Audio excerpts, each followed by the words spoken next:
Good morning and welcome to Newsfirst Prime Time Sunrise. It's the 17th of March, a very good Monday morning to you. I'm Ramesh Bandara joining you with Primetime Breakfast News from the Newsfirst newsroom here in Colombo. Now, the top story for today is that Crimeans have voted overwhelmingly to join Russia. Now, is this the start of a new USSR? Only time will say. But before that, let's start off with a look at your headlines this morning. Police warns protesters in Tungwella, Hangwella that legal action will be taken against those who engage in acts of violence and act in an unruly manner. 95 complaints reported with regard to the Western and Southern Provincial Council polls. Indo-Sri Lankan fisheries discussions to take place once again on the 25th of this month. And Malaysia says 25 countries are currently engaging in search operations for missing flight MH370. On those stories in detail now. The Ministry of Fisheries notes that the Indo-Sri Lankan fisheries discussions that were temporarily delayed will take place once again on the 25th of this now. Now, the discussions were initially scheduled to take place on the 13th of this month. However, they were delayed as Indian officials failed to turn up for these discussions. We have been able to free all Indian fishermen and vessels in our custody.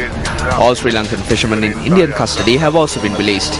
We are taking measures to free fishermen who were arrested following the discussions as well. All Indian fishermen have been freed based on legal counsel, and I believe that they are to be sent to India by boat.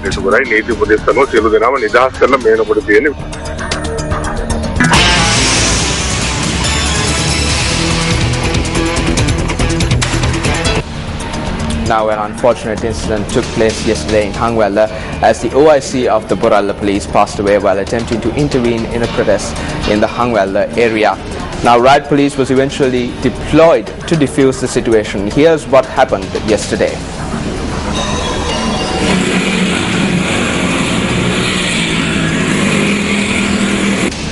The protest was actually held against an industry in the area, and when the police attempted to intervene, the OIC of the Boralla police was injured and he was flown using a helicopter to the National Hospital in Colombo. However, after successive surgeries, they failed to save him.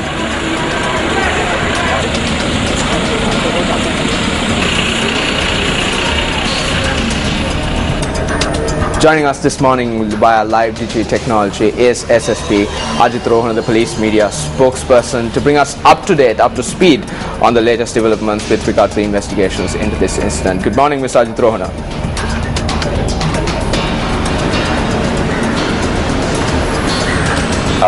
We have deployed over 1,500 police officers, including the special task force in the area in order to maintain law and order situation.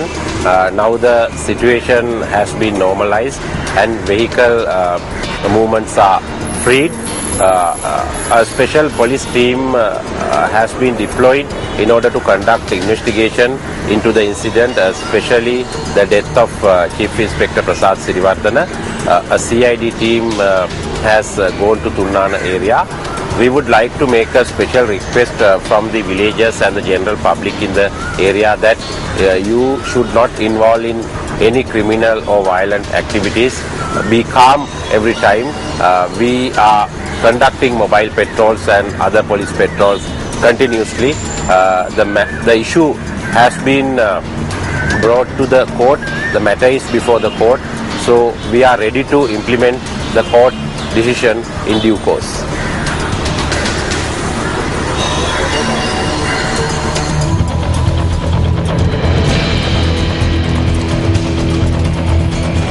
That was police media spokesperson SSP Ajit Rohana joining us live via live DG technology. On to another top story that we are following here at the Newsfirst International Desk. Malaysian officials say that now 25 countries have joined in the search operations for missing Malaysian Airlines flight MH370. been more than 1 week since the Malaysia airliner jet went missing, and still the authorities are no closer to understanding why the aircraft flew hundreds of miles off course. The search is now scouring a vast area from Central Asia to the southern Indian Ocean. The shift comes after the tracking data revealed that Flight 370 was diverted by someone who knew how to switch off its communication system. Malaysia has contacted countries including the US, China and France for further satellite data. No trace has been found of the Beijing-bound plane since it went missing last Saturday, about an hour after takeoff from Kuala Lumpur. The search area has been significantly expanded and the nature of the search has changed. From focusing mainly on shallow seas, we are now looking at large tracts of land, crossing 11 countries as well as deep and remote oceans. The number of countries involved in the search and rescue operation has increased from 14 to 25. Homes of the pilots have already been investigated. Authorities are collecting information on the rest of the crew and passengers. For the families and loved ones of the 239 people aboard, tensions boiled over Sunday in the Chinese capital. When we have definite information or once we have seen our family members' faces, then we will go home together. If the Malaysian government or the staff of Malaysian Airlines provokes our anger, pushes our psychological limits anymore, they will be responsible for the consequences. 9 days after the plane went missing, patience is running thin. But for some, there is now a glimmer of hope that their loved ones are still alive. Let's turn our attention back to Sri Lanka, where the Western and Southern Provincial Council polls are just days ahead. Now, the police headquarters says that they have received 95 complaints with regard to the upcoming Provincial Council polls. According to police media spokesperson SSP Ajit Rona, 49 complaints had been lodged against acts of election violence, while the rest had been lodged against the violence of election laws. 83 individuals have been arrested in connection to the complaints received. The police media spokesperson also noted that attention has been focused on doubling the security detail that has been assigned for the upcoming polls.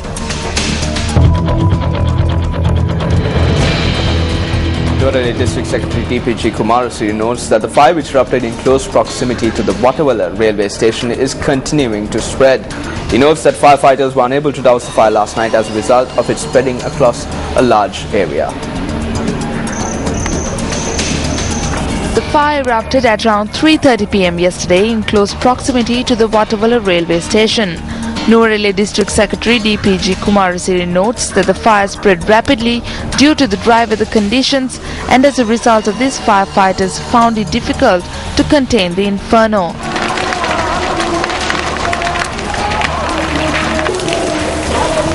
The district secretary also noted that the police has been instructed to arrest any individuals who set fire to forests with the aim of poaching animals.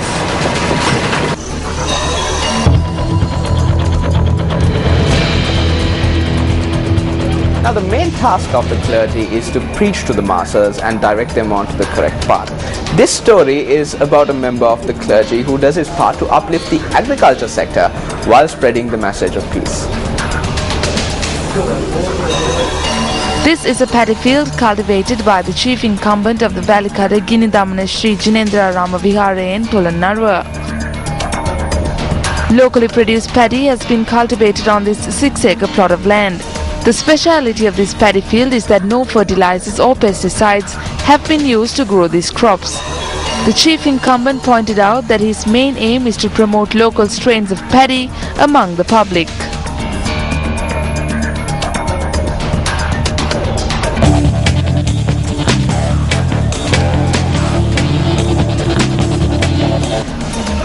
On to sports news, where Hong Kong, or rather Nepal, clinched an 80-run win in the second encounter of the World T20 tournament that is being worked out in Bangladesh.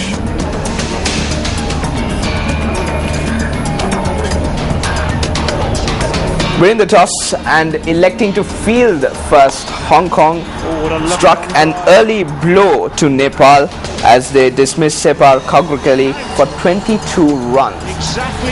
However, Nepal went on to score 149 runs in their allotted 20 overs for the loss of 8 wickets, mainly thanks to the contributions of Gayendra Malla and captain Paras Khadka, who scored 48 runs and 41 runs respectively.